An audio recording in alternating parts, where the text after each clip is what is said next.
Welcome to the 14th annual Sue MacRae Lecture on Ethics and Patient-Centered Care. My name is Jennifer Gibson. I am Director of the Joint Center for Bioethics, and I'm very pleased to be the moderator of this year's Sue MacRae Lecture.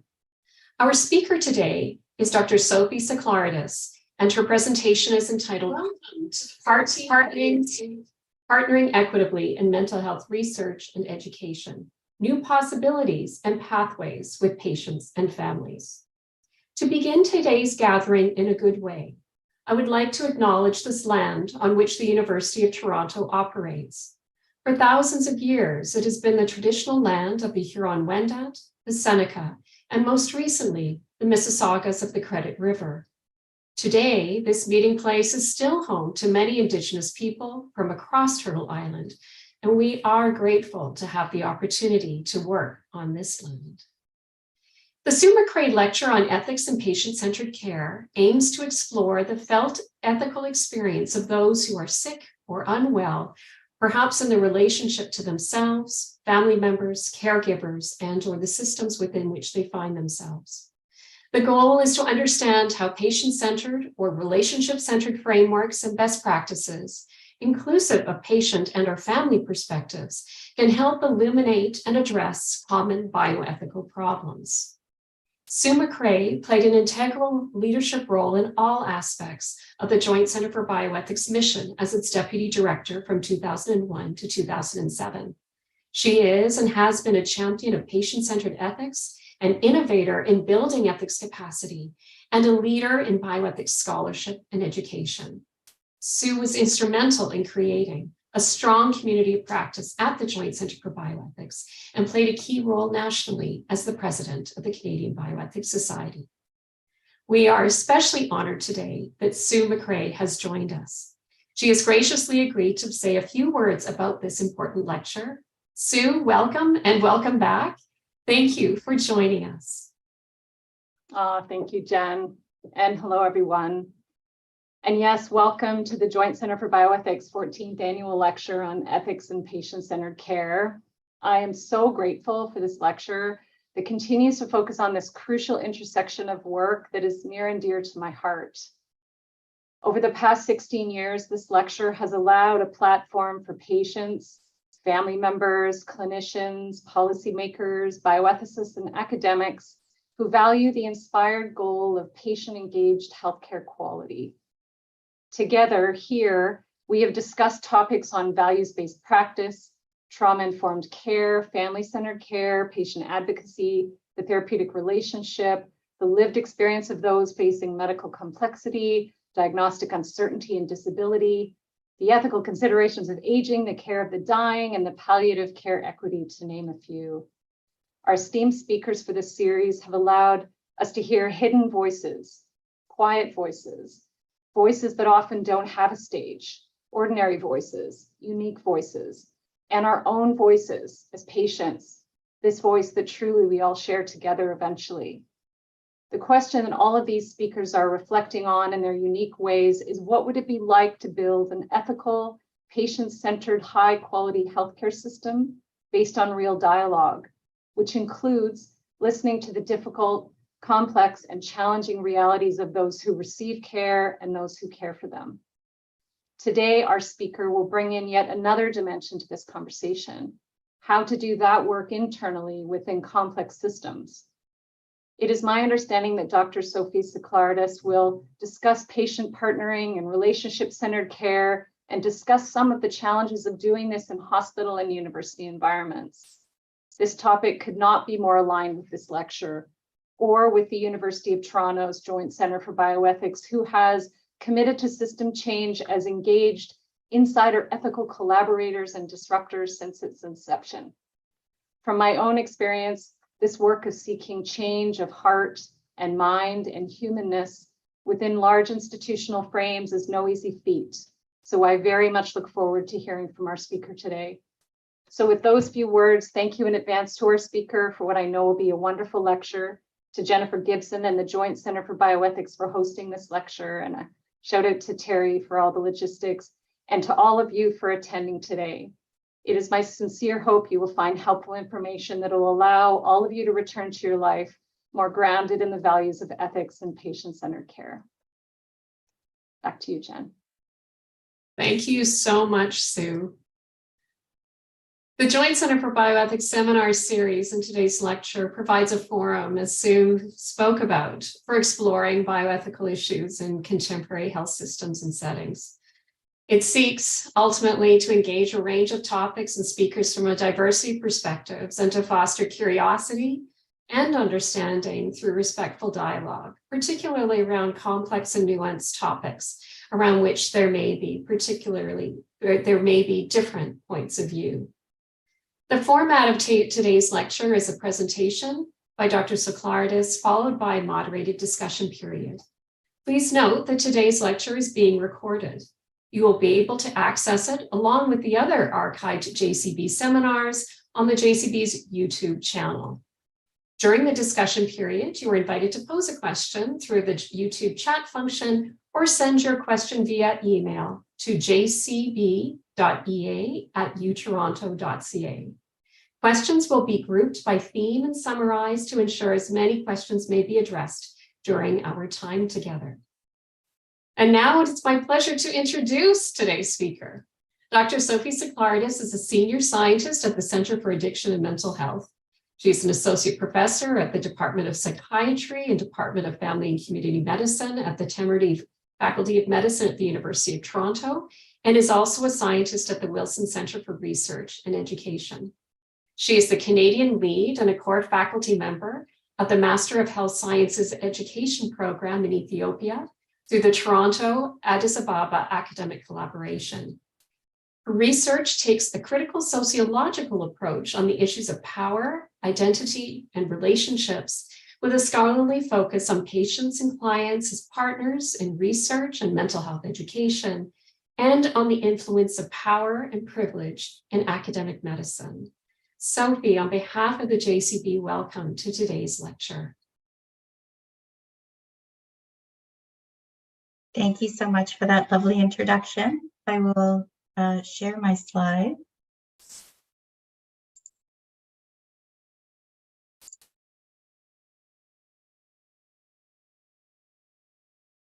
So I'm so pleased and honored to be invited to give the Sue MacRae Lecture on the ethics and patient care. The ethos of this lecture to explore the felt ethical experiences of those who are sick and facing life-threatening illnesses in their relationship to themselves, their family members, caregivers, and the system of care is so critical to being able to move towards the kind of humanism we all need as individuals who do this work, individuals who are recipients of this work, and individuals who support and shoulder this kind of work. And sometimes we are all of these individuals at the same time. We all have intersecting identities. So I am deeply grateful for the leadership of Sue MacRae and everything she has done to inspire such a robust community at the Joint Center for Bioethics.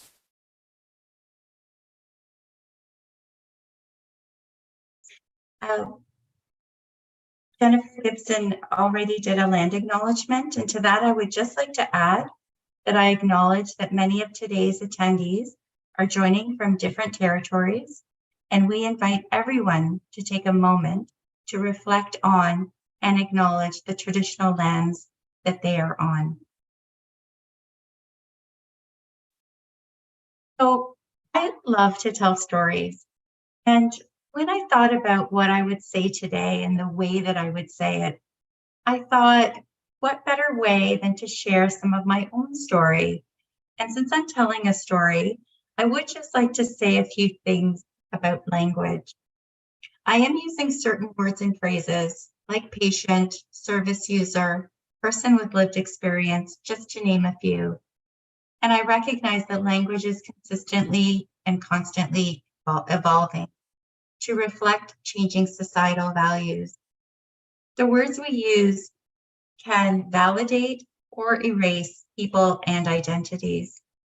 They can be laden with history, power, connotation, and emotional significance.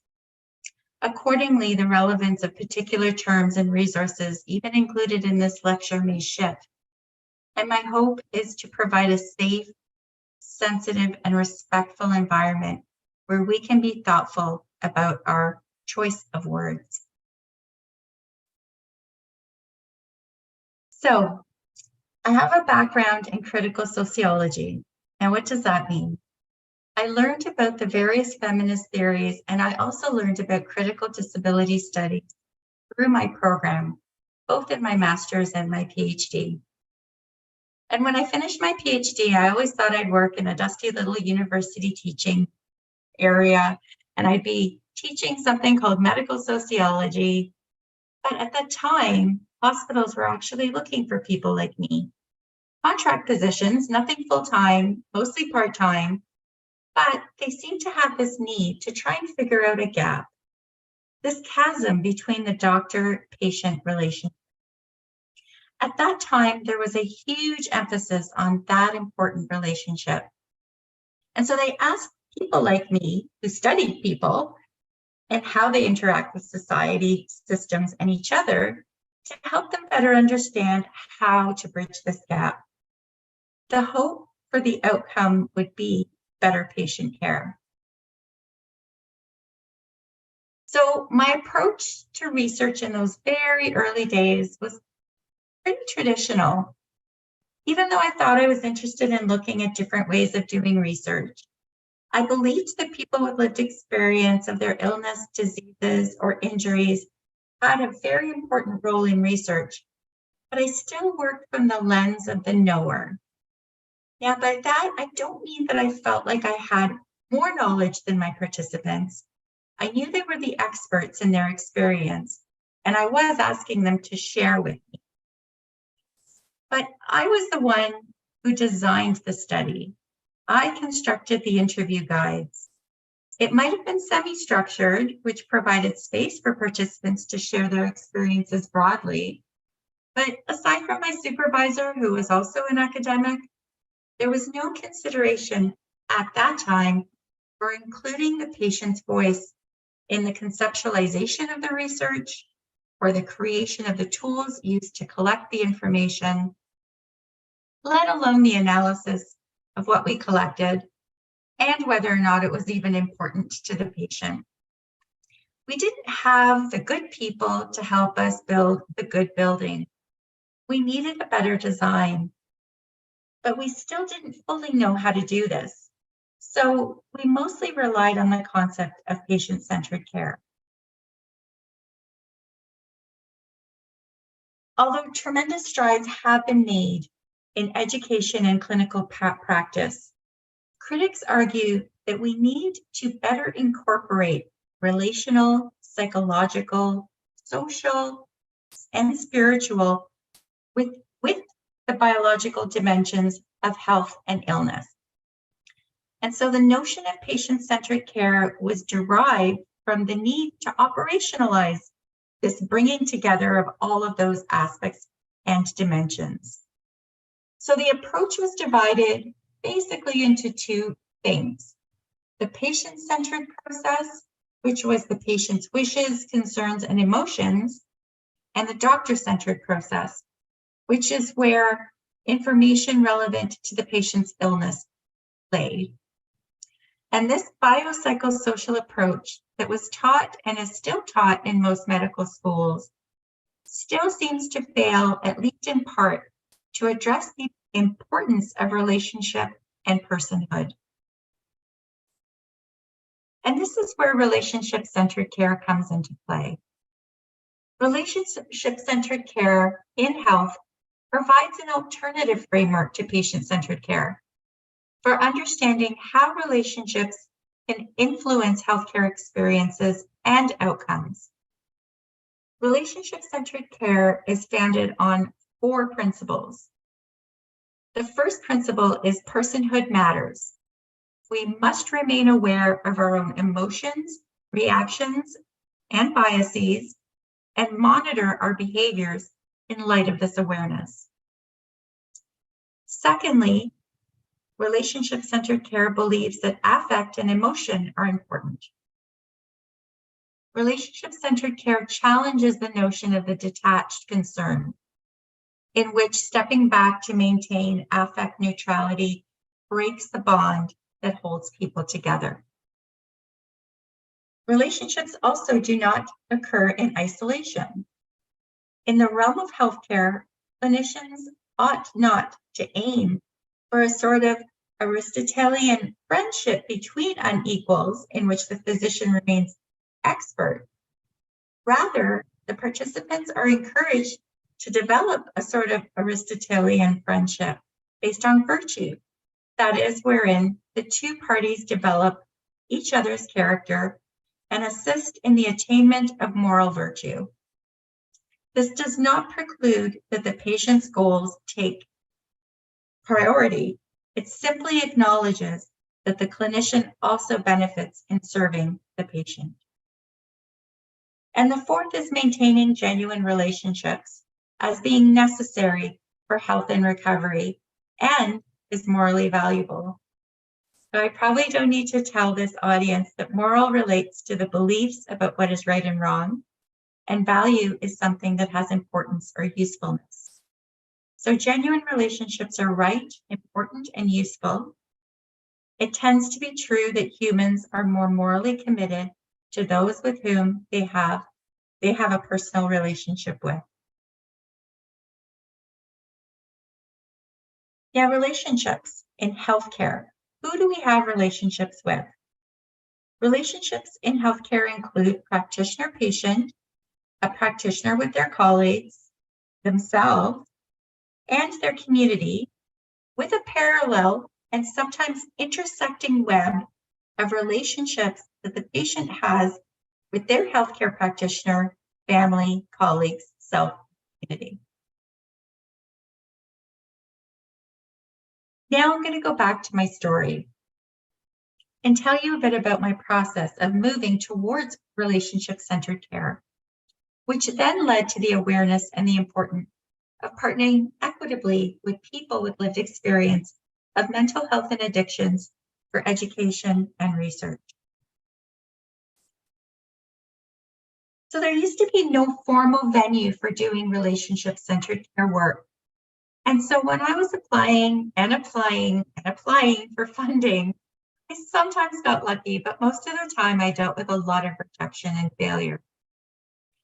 Then one day, one of the major funding bodies decided that the voice and experience of patients was actually important. They started a new granting opportunity called the Strategy for Patient-Oriented Research. As a scientist who struggled in the margins of research, I started to become quite hopeful. So there was this funding opportunity, and I was expected and encouraged to apply. But at the time, I was experiencing a great deal of family stress. Both my son and husband were very ill at the exact same time. My world as I knew it was crumbling before my eyes. I felt vulnerable and alone, and I didn't think I could talk to anyone or share my suffering. I knew that because I was hired as a scientist, and here finally was an opportunity to apply for something so directly related to the work I was doing, I had to find a way through my own suffering. As usual, the deadlines were tight. An essential component to the grant was engaging people with lived experience in every aspect of the proposal. I worried that there would be no time to properly engage people with lived experience. How could I possibly partner and build trust in such a short amount of time? I thought it might be easier to build a relationship with someone who was already at my organization, at the Center for Addiction and Mental Health. Maybe working in the same organization could facilitate some kind of a bond, some level of trust, some kinship. But I was wrong. The person I tried to partner with was absolutely brilliant, an amazingly deep thinker. But this person did not like the speed with which things were progressing. And she also did not like how CIHR structured their request for proposals. And she was deeply troubled with the use of the word patient. Although I agreed with her from a philosophical perspective, I needed to get grants and show productivity. That is what, after all, I was hired to do. I had lengthy discussions with this brilliant person. I thought perhaps if we get the grant, then we can inform the system better. If we just could get our foot in the door, then maybe we can change the languaging around the things that this individual had recognized and thought was problematic. But this brilliant person said no, she was not interested, which left me in a very difficult position. There was barely enough time to find another partner. And things at home were getting worse and worse by the day, and the pressure was becoming too much. So one day, as I shuffled past the office of one of our evaluation managers, he said hello. And when I said hello back, he could tell I was not my usual cheerful self. He asked, "How are you?" And I didn't feel I could answer that very loaded question with the whole truth. But I shared some of my academic woes with him. He said, "I think I might know someone who could help." And he put me in touch with a lived experience coordinator from another mental health organization. But again, I was worried that this person might feel the same way as the brilliant person at CAMH. Luckily, she didn't. She was keen, she was eager, and she understood the constraints under which we would be working under.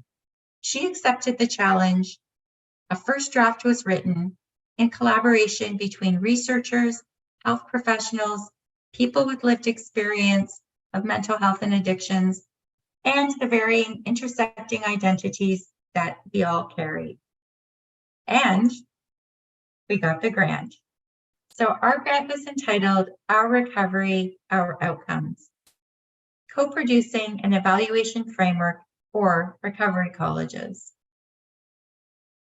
So I'm just going to back up for a minute and talk about a bit about the Canadian landscape of research. So the Canadian Institute of Health Research, which is CIHR, collaborates with partners and researchers to support the discoveries and innovations that improve health and strengthen the health system. So CIHR stated that patient engagement in research, they think, will improve the relevance of the research and improve its translation into policy and practice, which would contribute to more effective health services and products, and ultimately improve the quality of quality of life of Canadians, and result in strengthening the Canadian healthcare system. And underpinning this framework are guiding principles to which the SPORE partners, the Strategy for Patient-Oriented Research partners, will adhere to in pursuing the goal of integrating patient engagement into research. And those are inclusiveness, support, mutual respect, and co-build. I just wanted to show you a picture of our team. This is something that one of our collaborators created. I'm the one who's holding the waffle maker. And then we have Betty Lynn, we have Jordana Ravid, Anna Diagenamenko, we have Georgia Black, we have Gail Bellissimo, Rowan Shear, Sam Krasinski, and of course, Palooza, the therapy dog. And we all call ourselves the chefs. And there aren't too many chefs in the kitchen in this case. Now, I also wanted to share a little bit about what recovery colleges are, because this is what we got our grant to look at. So recovery colleges are based on a successful community mental health model from the UK. They focus on personal recovery and mental health and well-being.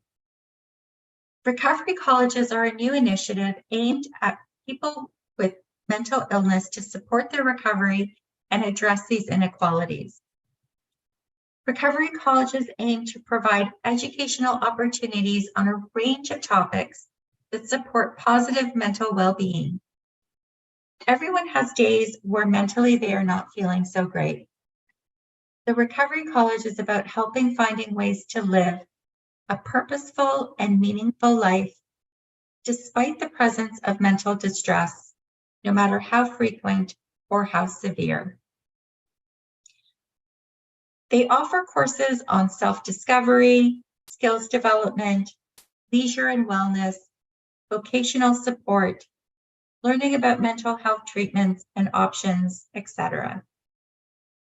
These courses are all co-produced between those with lived experience of mental health challenges, otherwise known as experts by experience, and those with professional experience. So the CAMH Collaborative Learning College is co-created and co-led by people with lived experience of mental health and or addiction challenges and or social services. And these courses are offered free of charge to people who have experienced mental health and or addiction challenges and or social service use, their family members, friends, and even healthcare providers when appropriate. So I use the word co-production. So I better define it since I've used it. Co-production involves service providers, researchers, and service users collaborating to design and deliver services or educational initiatives together. Co-production moves beyond a consultation model by engaging service users from the very beginning of an educational or research initiative. So for us in psychiatry, co-production for mental health education is a bit different than other fields where co-production takes place. And there are a few reasons why. I'll give you at least 3. First, psychiatrists have a distinct role of diagnosing mental illness, which can have both helpful and harmful consequences for service users, given the high level of prejudice and discrimination that people with mental health challenges frequently experience. Second, psychiatrists have the legal authority to admit people to psychiatric facilities and to give them treatment without their consent, a power that can actually work against the collaboration required for co-production. And lastly, a particularly stark difference in social position often exists between psychiatrists and service users due to the marginalization that many people with mental health challenges experience because of reduced access to education, income, employment, and dignified housing. Thus, the social landscape in which psychiatry operates poses multiple challenges to the principles of co-production, which include breaking down distinctions between service users and service providers and researchers, building on service users' strengths and capacities and capabilities, and operating in a way that creates opportunities for reciprocal learning and mutual benefits. So back to the story, the how. How are we going to use the practice of relationship-centered care? How will we practice co-production? And I use the term practice deliberately because that is exactly what it is. It is both a way of being and a way of doing. It is a journey. It's not a destination. So we got the grant, and then COVID happened, and we had to rethink everything, which we did. And as things progressed, meetings fell into place. And as the main lead on this project, I really wanted to create a different kind of research environment. I wanted to make sure that everyone felt important. I wanted everyone to feel like they had ownership of the project. I didn't want a typical hierarchical structure of the principal investigator and everyone else on the side. Everyone should be a PI, a principal investigator of this project. Everyone should be a chef. And I wanted to be the type of leader that focused on motivating, understanding, and inspiring others as colleagues rather than subordinates. I wanted this project to be based on relationships. So I set up the initial meetings to have check-ins.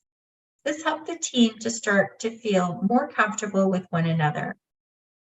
I also made sure that everybody knew the floor was open for anyone to take leadership opportunities.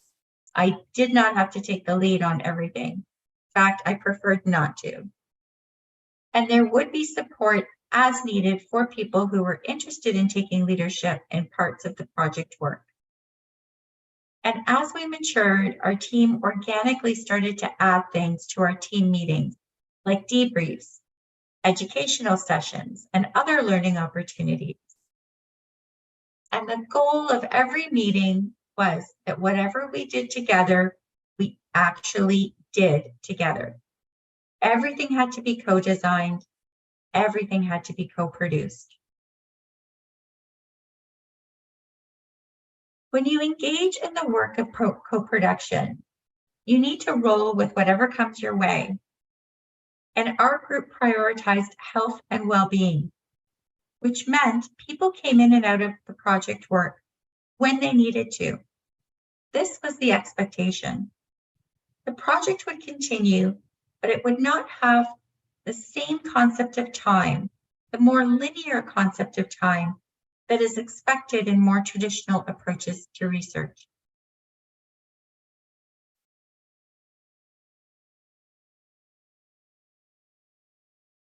We had made promises to, I think I may have,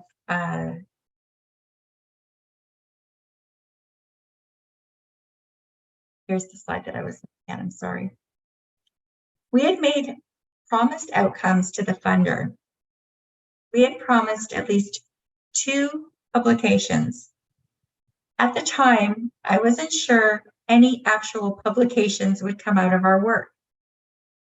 At times, I felt a lot of anxiety at the pace of our work. It was a little bit slower than I thought, and sometimes I wished I could just take it on myself and do the work. I constantly had to remind myself, at least in the early days, to stop being so focused on productivity.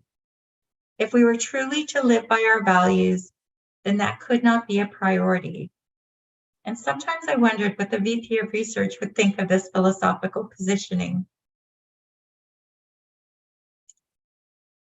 And there's an important point to this, because a lot of people believe that you need a leader, and if leadership is distributed, then there is no accountability. There is no one to directly point the finger at when things you promised don't get delivered. And often, the reason for maintaining hierarchies is couched in the belief that without it, there is no accountability. But that's simply not true. When you truly co-produce and share power among a team, then the accountability for what happens in that project is also shared. It becomes a shared accountability. Everybody feels responsible, and everyone steps up to the challenge. And that's exactly what happened with our team.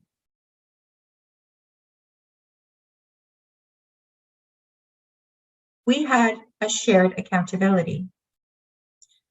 I was the named lead, so I brought these concerns that I had to the team.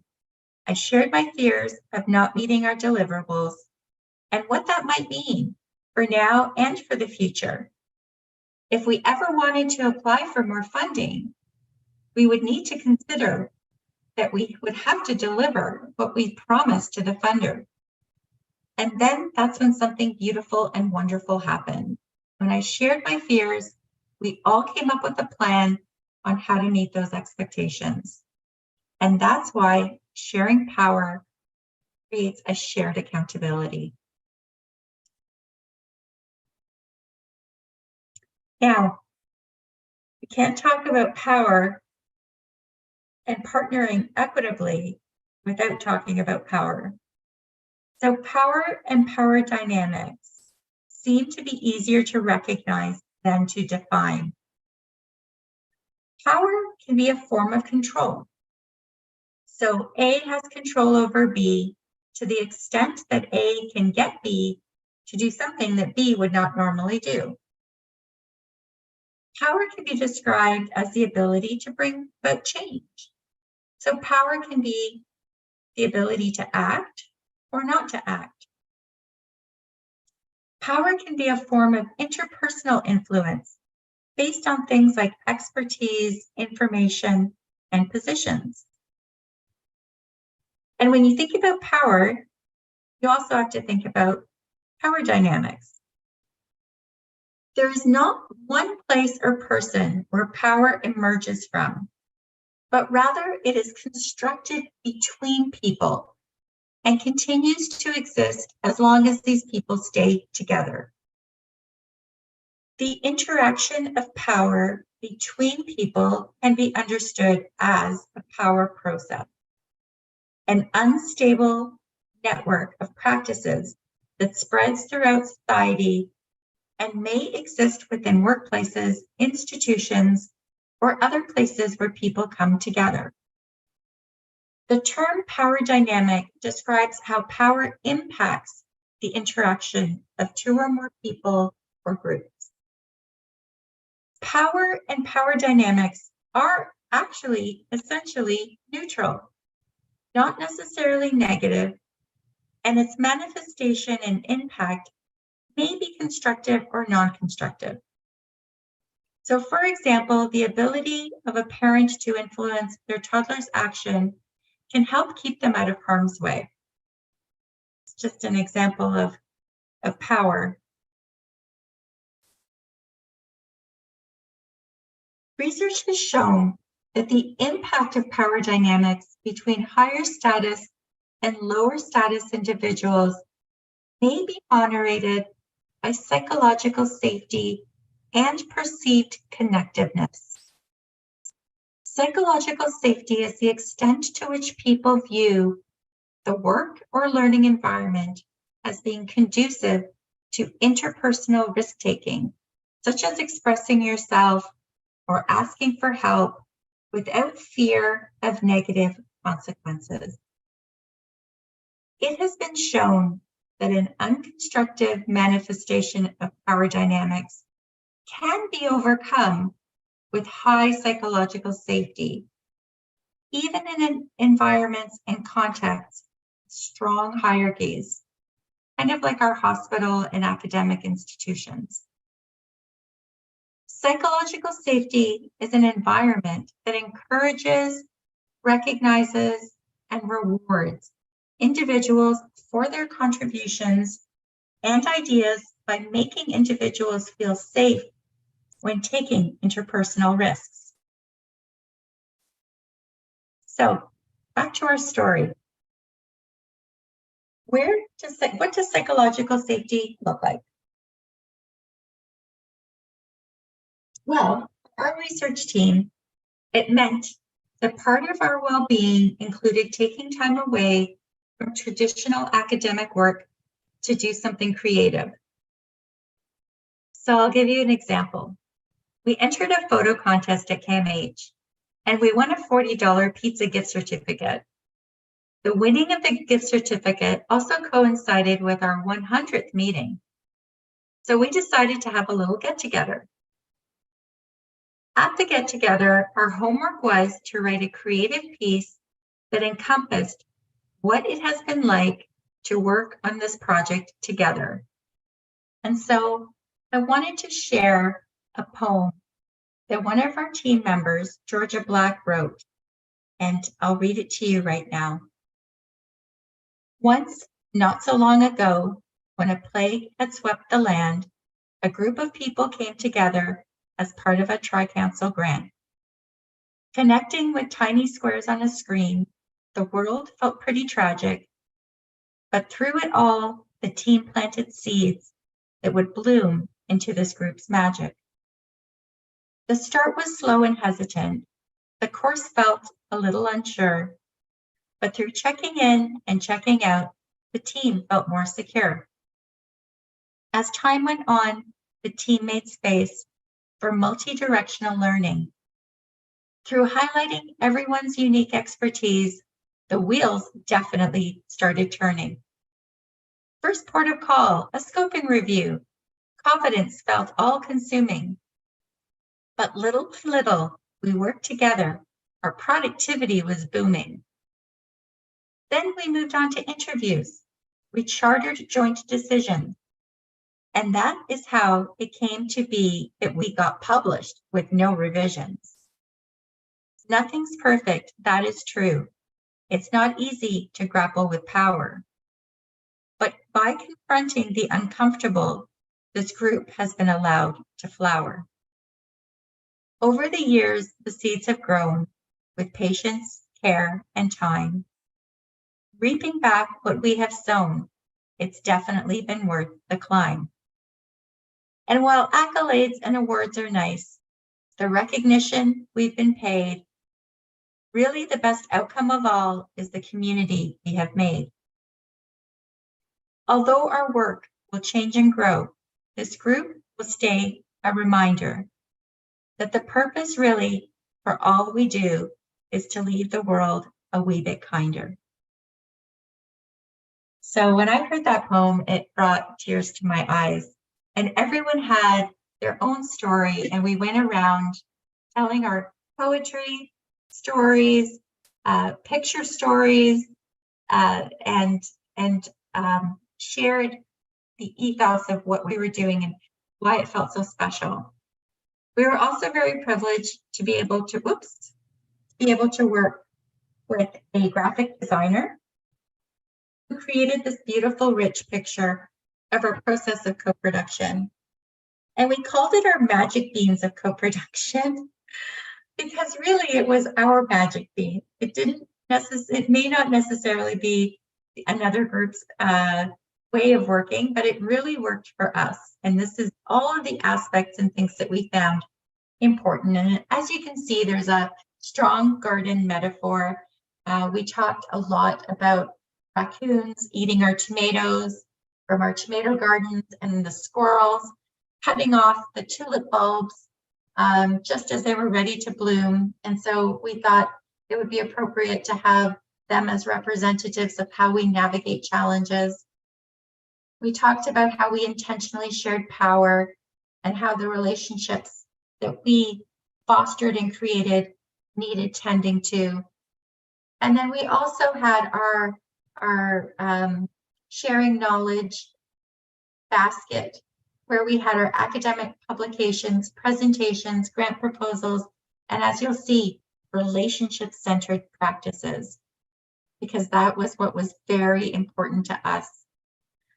And you'll notice near the bottom of the left-hand screen, there's an arm with a red shirt on where it says, "We are not perfect, we are human." And we really stuck to that. We made sure that our humanity was always present and that there was room to make mistakes and room for repair when mistakes were made, because we're not perfect. However, I always worry, and I worry about a lot of things, but I worried that the work we are doing may not be changing the system. It may not contribute to the structural shifts that need to occur within an organization and society to truly equitably partner with patients to co-produce knowledge. As a couple of colleagues of mine, Dr. DeBee and Raper, asked, can we call ourselves partners in higher education settings that are systematically unequal and unjust places to work and study at?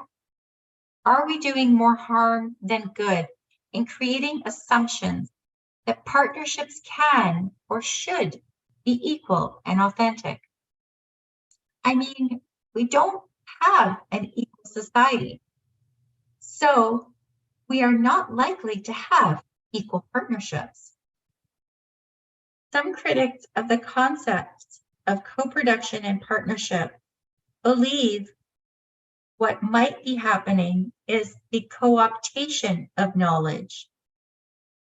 Co-optation is a process where dominant groups attempt to absorb or neutralize a group that they believe might pose a threat to its continuing power. And often this is true.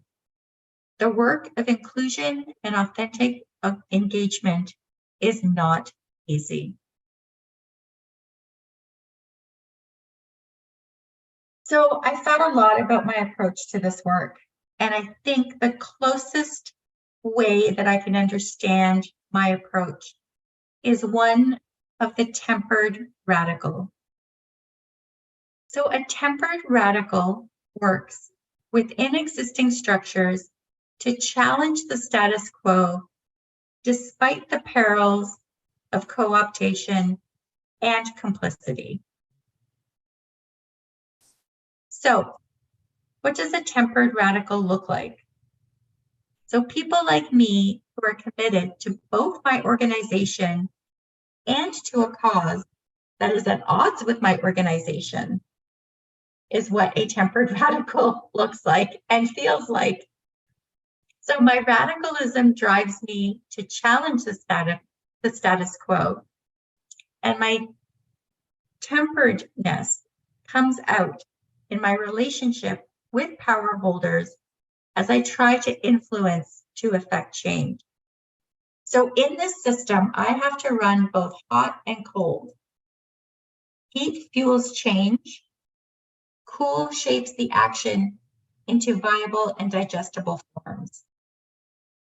Tempered radicals celebrate the small wins, but I still experience this inner struggle.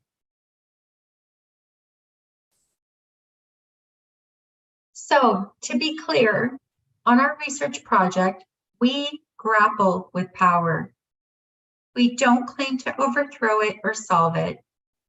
Some critics of the concept of partnership believe that the term partners implies parity and equal status. They warn it denies the very real differences between individuals on the team. We somewhat disagree. We don't deny power differences, but instead we talk about them, and we come to a consensus on everything we do in the project.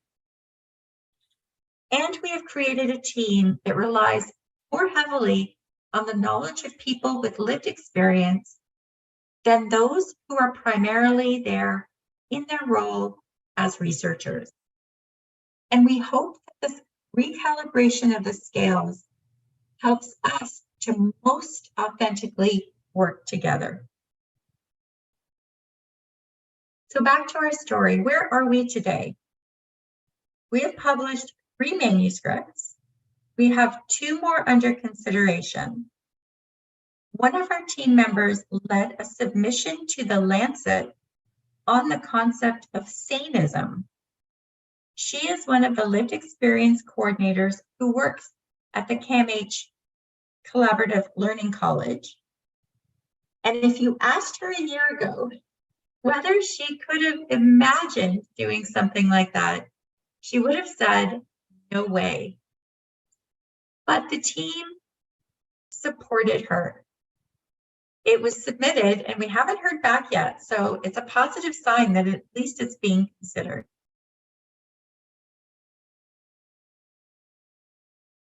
I'd also like to go back to the notion of this is a journey. We have a lot of work ahead of us. It's a journey and not necessarily a destination. We will continue to evolve and grow. I believe the continued work that most of you are probably involved with will shift the culture. Having opportunities to present in such spaces like this today will also serve to disrupt and change thinking.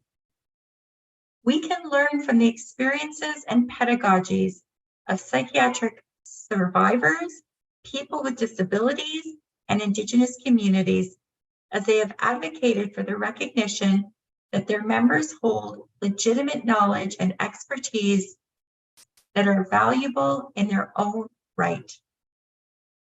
While there are many differences between these communities, they share a common goal of liberation from social injustice, including epistemic injustice, which refers to the harms done when people are unfairly reduced as non-knowers, often because of prejudice. Epistemic injustice occurs when an individual's experience is discounted and not given the appropriate amount of credibility by persons in positions of power who are considered to be the legitimate knowers. These perspectives emphasize the importance for members of powerful institutions, such as physicians and researchers, to acknowledge historical injustice, practice cultural humility, and engage in continuous reflection and reflexivity when seeking to work and collaborate with historically marginalized groups. And if you ask me, the way to reform a system is to focus on the relational dimensions, particularly our relationship with ourself. Increasing our capacity for self-awareness, as well as for integrity, grounded in the sense of well-being, is what gives meaning and the only way to grow and improve. And I thank you very, very much for your time. Thank you so much, Sophie, for such a rich, authentic, and sort of a real opening kind of conversation by virtue of your own experience and the journey that you followed. And I'm sure that we'll have quite a few questions emerging to further explore this. And so we are at the point that we can have some questions and discussion. If you have a question, please put it into the YouTube chat. If you aren't logged into YouTube or wish to ask a question anonymously, you may also send your question to jcb.ea@utoronto.ca. And the email address will be posted in the chat for those of you who may wish to use it. And just to remind folks, I will be having a look at some of the questions as they're coming in. And so I will do my very best to summarize those around some key themes that we may be able to explore with you, Sophie, over the next little while. Maybe just to get things started, there were a couple of observations that you made that it just in the narrative, your story that you kept returning to, that really, I think, served to illustrate one of the challenges of institutional settings, multiple challenges, indeed, of institutional settings. And it strikes me that you described walking down the hall and you were experiencing your own suffering, and then you had to parse out what, and your colleague asked, so how are you doing? You said, I'm going to park part of this and I'm going to just tell the professional side of what's going on. And it strikes me that institutions work hierarchically, but they also set up a set of scripts that people need to follow. So the script of the clinician, the script of the scientist, or the script of the service user. And so I'd be really interested to know that given those scripts that people sort of inherit, they don't choose these, that they're sort of, the institution gives them these scripts and they fall into place. As you're thinking about co-production, I'm just curious to know how within your team, if that resonates with you, this notion of script, I'm here as the scientist, or I'm here as the service user, how that actually played out, and then how within that you may have negotiated some of the institutionally driven dimensions of power, and how you work that through as a group. Just, I don't know if you maybe have a couple of examples to help illustrate how you did work that through. Yes, and thank you for that very interesting question, because that was indeed how I felt in the beginning. And what I learned through this project that was, again, completely co-produced was that, and I had to unlearn those scripts and relearn that vulnerability is actually not a weakness. And I think that's very, very difficult. We expect people with lived experience to come and share their vulnerabilities and share their stories. And we don't think anything of it, but we don't. And that is not appropriate. We need to be vulnerable as well. And when you open yourself up to vulnerability, that's where the magic happens. That is when you start to deepen those relationships. So within my hallway conversation, I wasn't able to do that. But with my team, we were slowly able to start talking about things that were happening. I opened up about the family issues I was having and my son's illness and the impact it was having. And there was such tremendous support around that piece. So it truly meant that we could go in and out of the project. There were times when I needed to take care of him and bring him to hospital appointments and procedures and all kinds of things.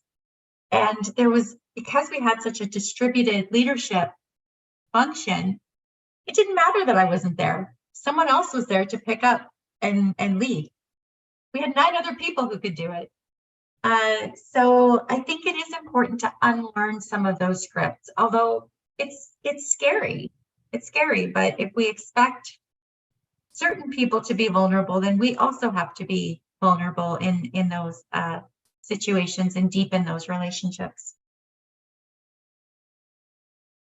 I jotted this down. It was something else that you said that I thought was really interesting, and it sounded along the lines of protecting your humanity, and that's sort of along similar vein, which has both the there's opportunities for reciprocal learning, and everyone is an expert in their experience, whatever that experience might actually be, and it's that bringing together of that range of experiences. But you also talked about psychological safety and how psychological safety is allowing room for making mistakes, and in addition for repair. So I wonder if you might be able to say a little bit more about that, because that seems to be such an important dimension of co-production, but also about disrupting some of the ways in which we might collaborate with each other, in such that it actually leaves room, that room that you're describing. Can you say a bit more about that? Room for mistakes as well as room for repair? Yes, that is hugely important, because we all make mistakes and we all say things that we, wish we didn't say, or we say it in a way that we didn't realize, unintentionally we may have hurt somebody's feelings. And so it's really important in these spaces that there is room to make those mistakes and to have the kind of forgiveness once you've made those mistakes. So I will give you one example, because power sharing is also not an easy thing. I can tell you, trained as a scientist, we're not trained to power share. We're trained to take control of a project and lead it, make sure it gets done. So it was myself and another scientist on this project, and this other scientist was really trying hard to, understand power sharing. But at one point, she felt that somebody on the team took over something that she was doing. And she felt very upset about that. She thought this person was overstepping. She felt that they were taking over her work. And she, during a team meeting, actually kind of exploded in a way that none of us expected. It was a bit distressing and a bit difficult to, in the moment, think of what to do. And we couldn't really move forward. And so we tried to deconstruct it a little bit during the meeting. Like, I asked, can you tell us how you're feeling? Can you, share with us a little bit about why you feel this way? And she was quite upset. She said she didn't know. And so I had suggested that she take some time and reflect, and that we would talk about it when she was ready. Well, taking time and reflecting took about a month. So she stopped coming to the team meetings because she felt like she couldn't contribute, because she was trying to parse out why she felt so threatened by someone. Because I thought, this is great. Like, I don't have to do the work. We have it, it's so shared. So when I'd have these conversations with her, I would say, why does it bother you? Don't you finally like that we don't have to always do everything? That other people are eager to work and take the lead? And so we had these conversations together, and it kind of came out that she had also experienced her own trauma. You know, she was an individual from a historically marginalized community who had been in but spent most of her career in a very negative research environment. And for some reason, she felt that now that she was finally an older senior person that, you know, finally got control and finally got respect, it was somehow taken away from her. It was seen as a deficit, as opposed to something that's generative. And so when we finally got to that point, which again took a month or more, and she was finally able to start articulating why power sharing was bothering her, she came to the group again, and she was a little bit concerned. She was a bit worried in terms of how the group would you know, bring her back in. And the team was just so welcoming and so warm. And they said, we're glad you're back. We missed you. You know, we had these great conversations about what happened and how to work together. And we just picked up where we left off. And it was such a moment where I thought, this is incredible. Like, we walked the walk. We made it safe. We allowed people to make mistakes. We allowed people to come back in, and we moved on together without any kind of resentment. And so that to me was just one of those moments where I felt the most proud of this work and this team. There are a number of questions coming in here that are sort of building on this theme, and it's related to some extent about power imbalance and power sharing. And, you know, in some ways there's everyone has their story and their experience that they're bringing, but there may also be in certain environments that we're sort of enculturated in certain hierarchies. And even within the research domain, it's like we're conditioned to evaluate our own performance, our own success in a way that actually fosters competition. So there's competitive dimensions to it. So I wonder if there's, it sounds like the journey, as you said, it's not that the destination was the point, it was the getting there, which is as important. I mean, were there moments along, like, where there sort of, in retrospect, as you think about this, like, were there sort of developmental moments in building those relationships? Where did it shift from a little bit of feeling everybody out a little more competitive at the beginning, or did that show up later? Or like, how did that sort of trajectory over time actually, and it's not linear, as you said, right? So it's kind of circling in and out. So maybe it isn't a trajectory, maybe it's more like a spiral. But I'm just wondering about, you know, for somebody who may be interested, perhaps as somebody with lived experience, or perhaps somebody who's a scientist, perhaps somebody who's a clinician who's really wanting to, in a practical way, sort of approach doing something like what you've done. What advice might you have about both the dynamics within the group, but also in the development of such a working environment, collaborative working environment with each other? Yeah, so I think the question about competition is so important. And it is the way our academic environment is structured. Although we say we value collaboration, we say it's a value, but we don't measure it in a way that demonstrates we value it. So it is still a very competitive environment. And this did come out, again, we had papers about, we had conversations about authorship. I think this is something that a lot of people struggle with, is authorship. So if you have distributed leadership, that means that anybody on the team can be a decision maker, and anybody could be a lead. So here I am trying to forge this program of research, but I'm forging it without necessarily knowing if I'm going to be a first author or even a last author on these publications. And as most people know who are in academia, you need to show your productivity to your manager or your supervisor or the department. And usually the things that count are first author or last authorship publications. And so I'm not going to lie, it was difficult for me to live the uncertainty, like to do this kind of work, because we don't have the structures that support it. And so when you do this kind of work, if you're going to do it well, you have to make that commitment to either work towards changing the metrics of what we value, or again, what I try and do is, and it's unfortunate that this has to happen this way, but I try and describe and explain my role. I try and describe and explain this kind of equity work. And if we are really to walk the walk or talk the talk, then it must be always distributed, and you never know where you're going to be.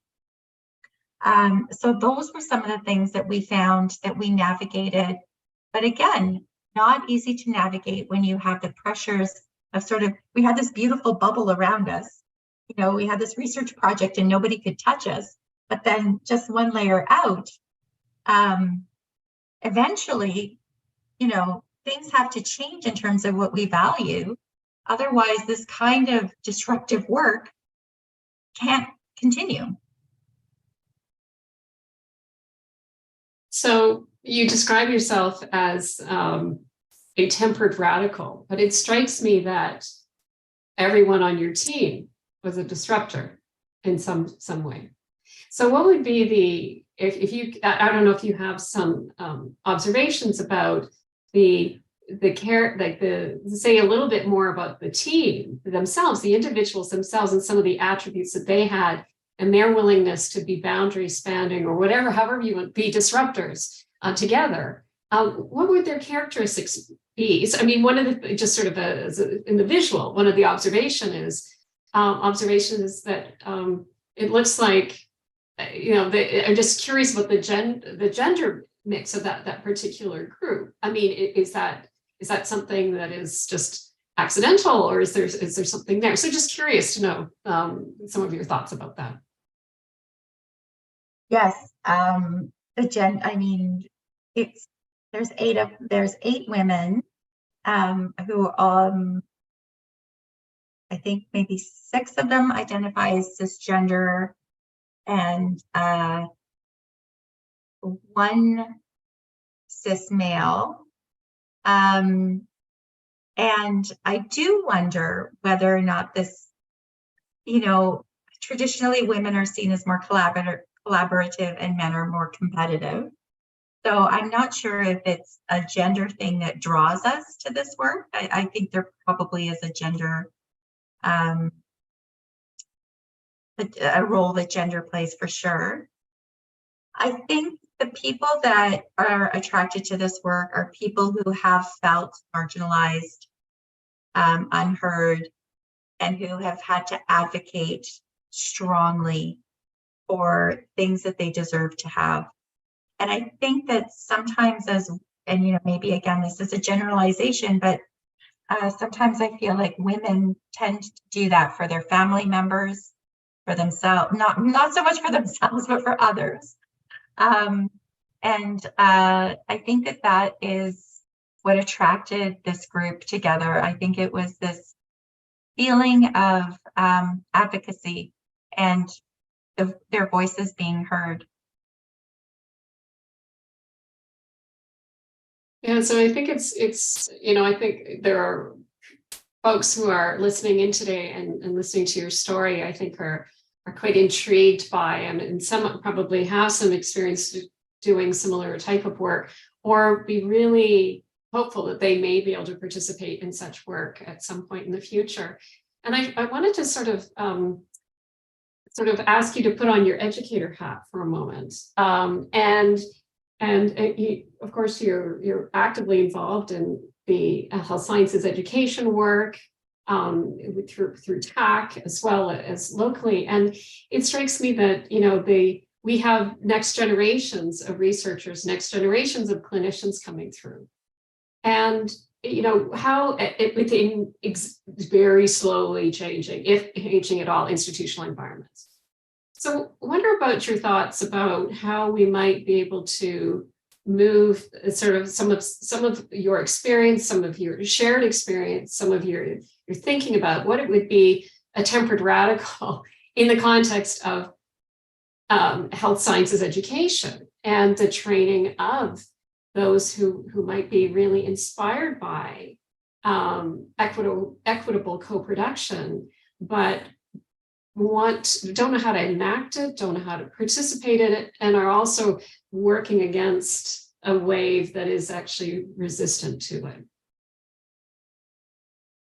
So I would say that there are some really good examples out there to look at.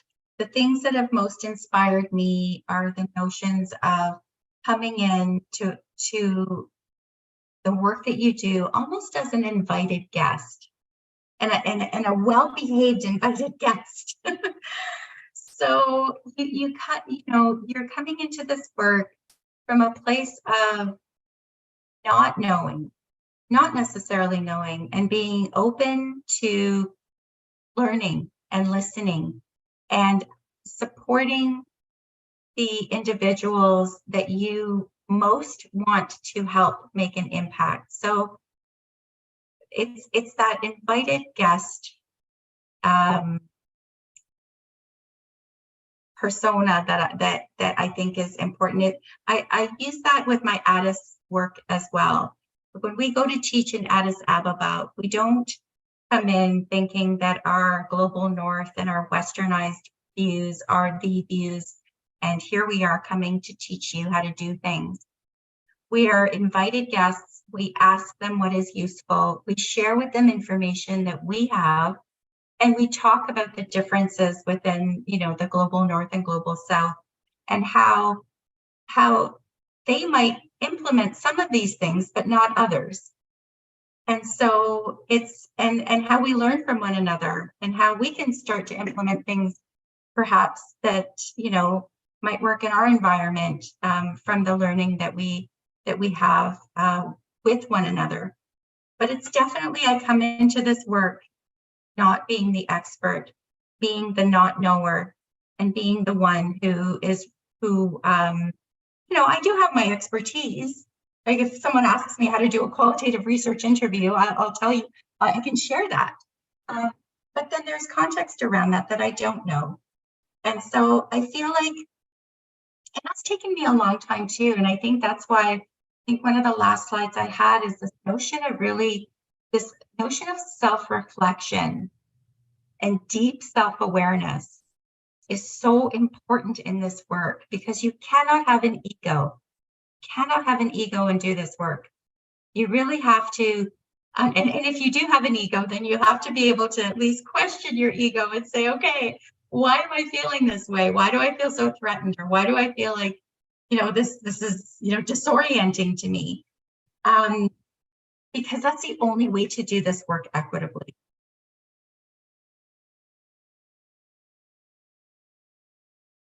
Yeah, so there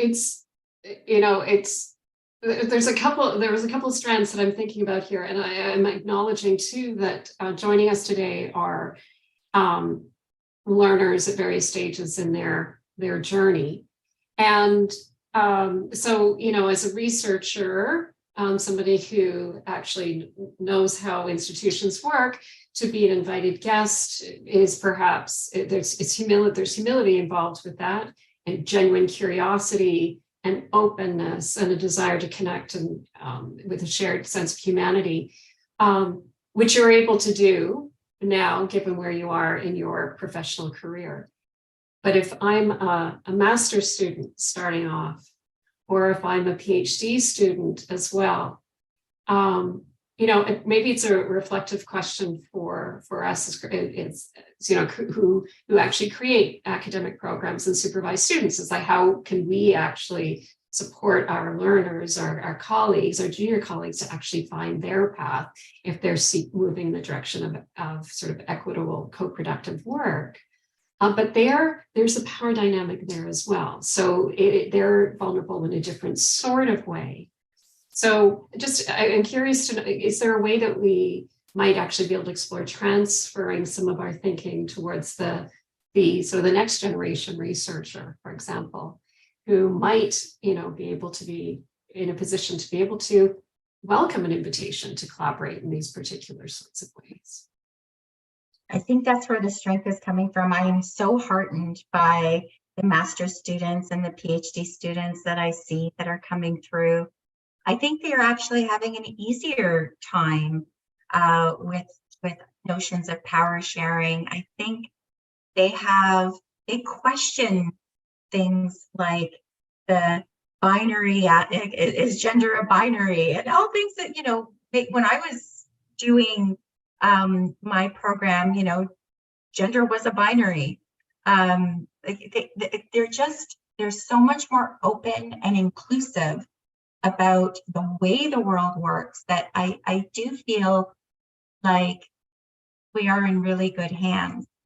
I think there's a difference between, helping somebody feel confident about the work that they do. I know as a PhD student, there were times when I often felt like an imposter. So this work isn't about making you feel like you're an imposter, or that somehow it goes, this notion of invited guest or coming in without knowing. That actually is a strength. So as a PhD student or a master's student, you're not expected to know everything anyways. And so it almost gives you more liberty to come to it with that genuine curiosity, and nobody's going to expect you to know everything anyways.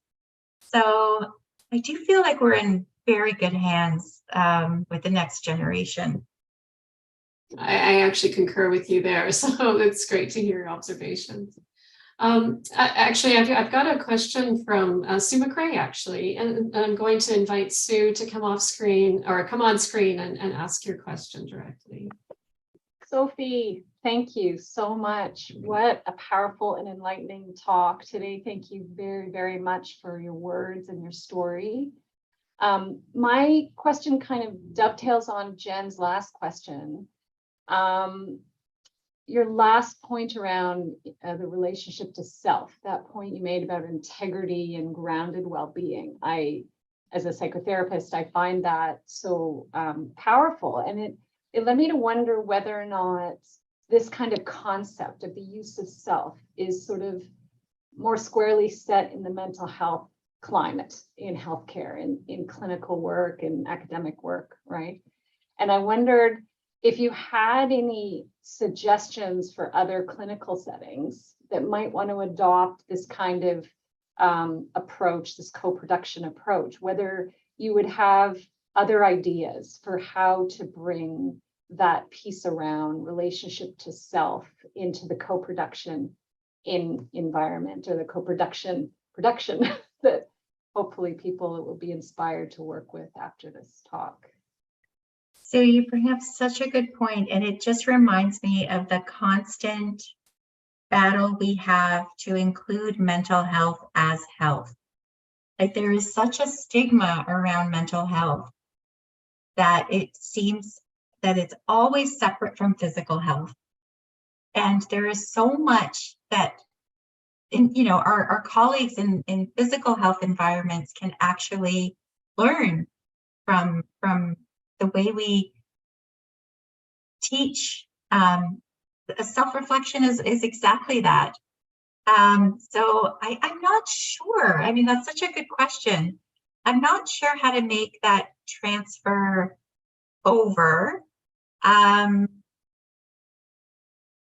except if we actually are able to describe and explain how this will actually make your life easier.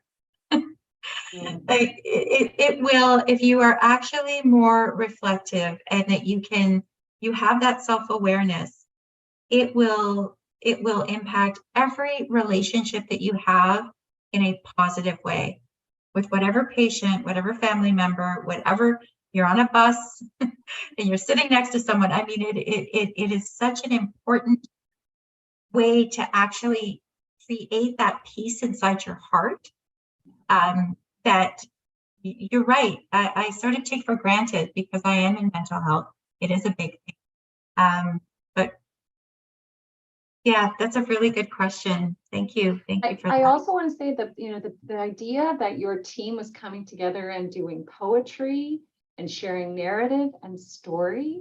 I know the Joint Center has done that work for many years, and yourself as a storyteller and that sort of thing. Like, I was thinking like, oh, that maybe is a bridge for folks, and bioethics itself, like opening space for self-reflection on values and virtues also. Like, I really think that could be a possibility. But yeah, so thank you. I'll stop there. Thank you. I agree. I agree. Thank you, Sue, for your question. And so, Sophie, we're getting close to the end now, and I just wanted to share some reflections from other comments. So we've received quite a few comments, but some of them were the questions which I've shared with you. Others were just gratitude for you sharing your story, how they found what you were describing. They appreciated the honesty and the vulnerability that you shared as well, and found it inspiring. So I just wanted to be able to provide you with that feedback as well. And certainly it's got my juices flowing too. So I hope you continue to tell this story, and certainly would love to see the work that comes. I wonder now, as we're drawing very close to the end now, and I think that I just wanted to give you the opportunity, if there was anything else that you wish you'd said or you'd like to be able to end off on, I want to give you that opportunity before we draw today's session to a close. And if there's nothing I've said all I feel like I need to say today, that's entirely fine. It's entirely up to you, but I wanted to give you that opportunity. Well, I'm just very grateful to everybody who listened, and please feel free to reach out. Thank you for all the work that you're doing. I mean, obviously you're here because this work is important, or that you want to do this work. Don't be afraid of doing this work. And again, reach out. We are a supportive, collaborative community. And the more we can do this together, the stronger we'll be. Thanks, Sophie, for that invitation. I may be taking you up on it, so don't be surprised if you hear from me. So we are now at the end of today's session, and so before I draw it to close, I just want to make a couple of announcements. This is in fact, the last seminar in the 2022-23 JCB seminar series, and we're very actively planning our 2023-24 JCB seminar series and looking forward to an exciting lineup of speakers and topics. So please stay tuned for more details. A schedule of events will be announced in the JCB event digest in late August, early September.